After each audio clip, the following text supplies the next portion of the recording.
Today in GeorgeCo Garage, we test Beadmaker. Many thanks to the guys at the Rag Company.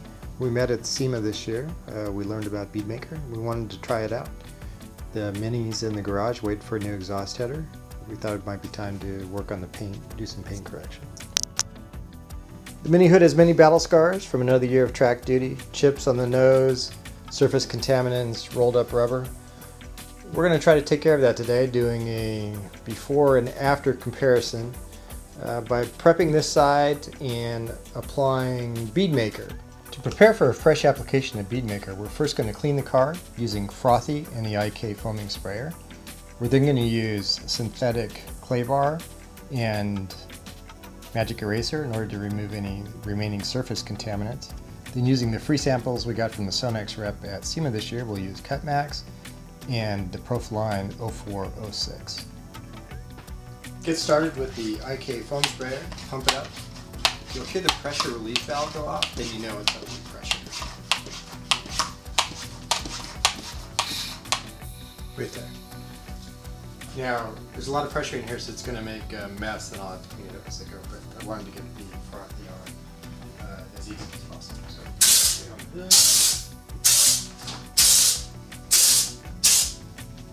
And looks like frothy, you just scoop it up, wipe it off, keep folding your towel as you go.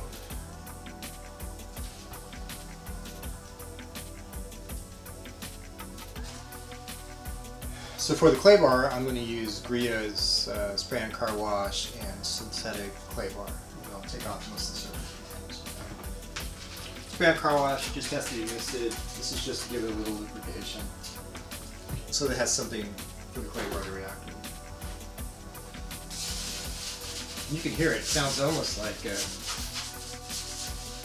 sandpaper. It has so much surface contaminants. So just the cleaning in the clay bar alone has made a huge difference, at least with the surface contaminants, the smoothness. You can start to feel the underlying smoothness of the paint starting to come back on this side versus this side is very much still rough. I don't know if you can hear that.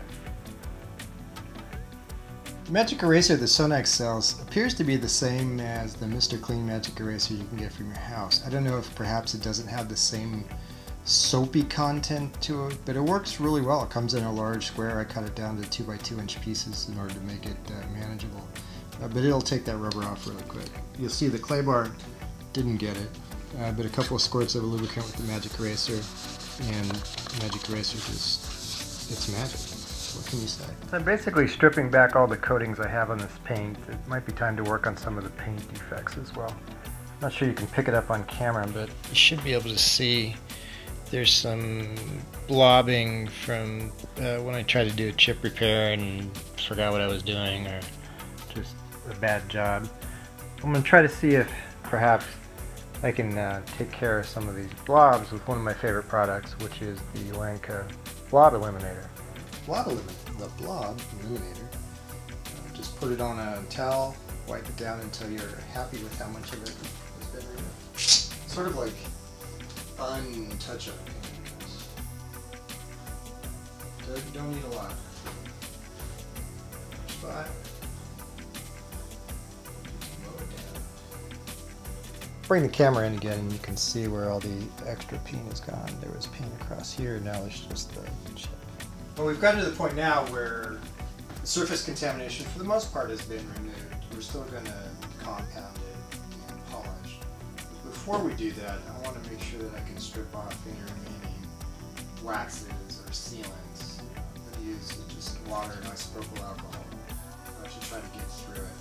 But the concern would be, if you don't remove whatever you've been putting on the car all year, one, the new product's not going to work as well because you want it to actually bond with the paint. The other one is, when you go to polish, all you're really doing is working down through the other sealants. You don't want that. You want to be able to polish the surface of the paint.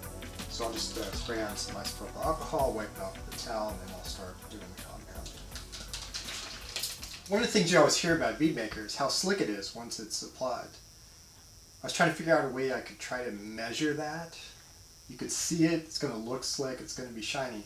Well, I started to think, well, maybe if I just use the same towel. So if I put this microfiber towel on the hood, I can try to find the point at which it's naturally going to slide off. And I'm thinking if the car is slicker, it should slide off further up the hood, maybe?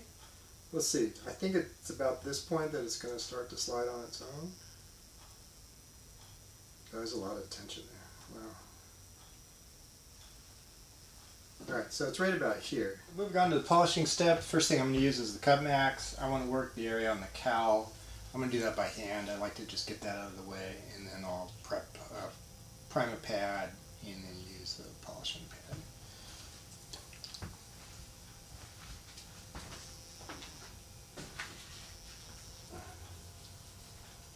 Wiped on, just rub it in with the hand. Now I'm going to try the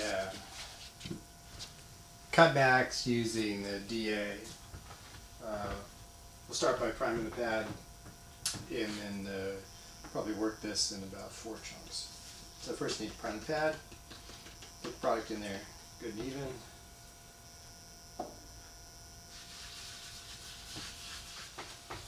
Make sure we're on slow. Work it in.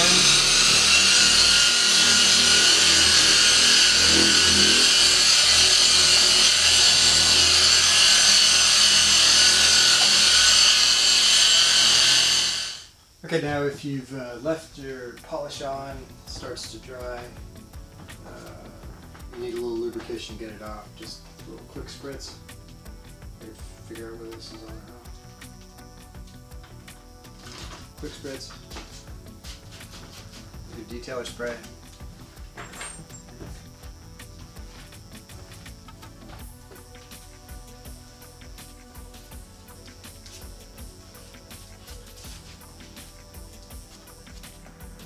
Much smoother, starting to get some squeak. Definitely, if you look up in here, you can see the difference between the side I just polished and where we started. A 406, similar process, prime the pad.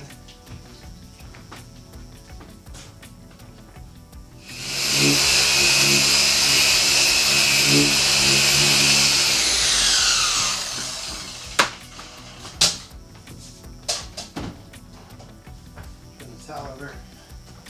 Away.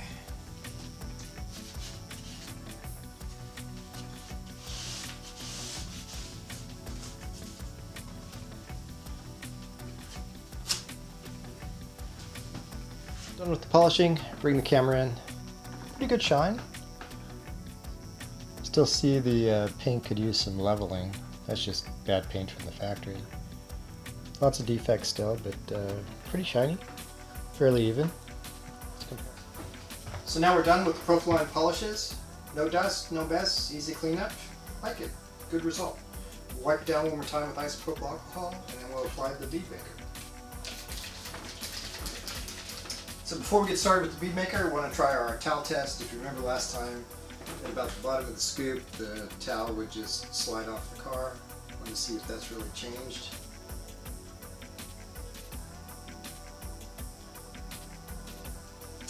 Yeah, I can't say it's really changed. About the same spot. Time to apply a Bead Maker. First time you apply it, you want a fairly heavy coat. Saturate the car, you want it to bead up, you want the towel to be wet. Take a lot of product in the initial application and then less product to refresh it. It's about 60 degrees in the garage today, 35% humidity, so we can get more on the car, less on the towel, according to the manufacturer instructions. Shake it up, get started.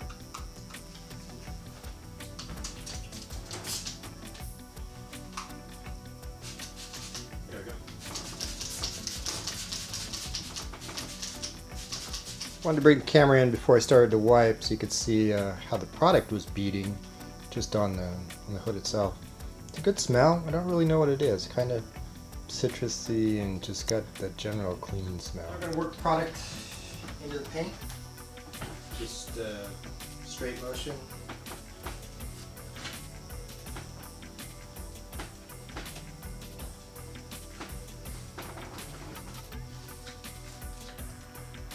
So I'll bring the camera in. There you have it. nice shine. Definitely is smooth. Man, silky smooth. Now all you feel are the defects in the paint, but that's a different story. You can see the difference, pretty shiny.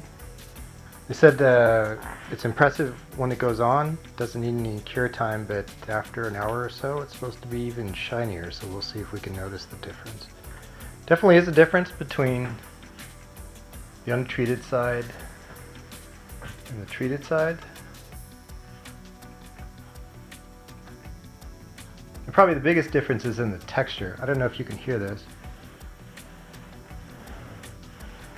Texture on the untreated side. I'm actually putting a lot of pressure in my hand.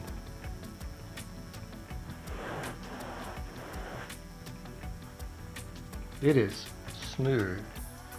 And more importantly, what happens with the towel test. So we'll take our towel, see what happens with our towel, move it down.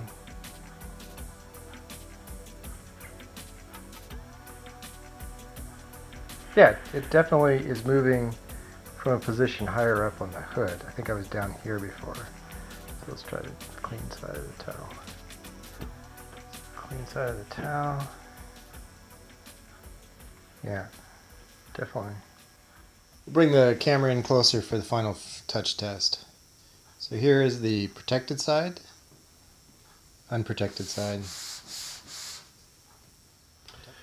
Well, that's a wrap on the Beadmaker demo video. As always, leave us your questions or comments in the comments area below. Give us a thumbs up if you want to see more. Subscribe to our channel, and remember, there's nothing you can't do if you've got a Bentley manual and a refrigerator full of beer.